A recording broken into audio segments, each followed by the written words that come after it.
পৃথিবীর মধ্যে বাচ্চা থাকলে জীবনে কেউ আত্মহত্যা করবা না, কারণ আত্মহত্যা করলে যেই কষ্টটা হবে, 1 নম্বর কষ্ট, 2 নম্বর মরার পরে কিয়ামত পর্যন্ত এই কষ্টটা অনুভব করবা।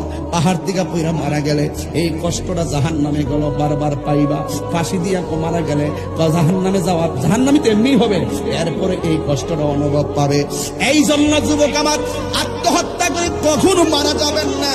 মা একটা দমক দিছে, ঘর থেকে বাজারে চলে যান, স্ত্রী একটা দমক দিছে, অথবা স্বামী আপনার কত কথা বলছে, আপনি একটা কাজ করেন, সুন্দর করে ওযু শুরু করে দেন, নামাজের মধ্যে দাঁড়ায় যান, একটু দূরে চলে যান, দেখবেন অটোমেটিকলি মনে আল্লাহ শান্তি নাজিল করবে। কারণ শয়তান কিন্তু মেজাজ গরম কইরা আপনাকে বিপথে নেওয়ার জন্য পশমের গোড়ায় দাঁড়ায় রইছে। কথা কোন ঠিক কিনা?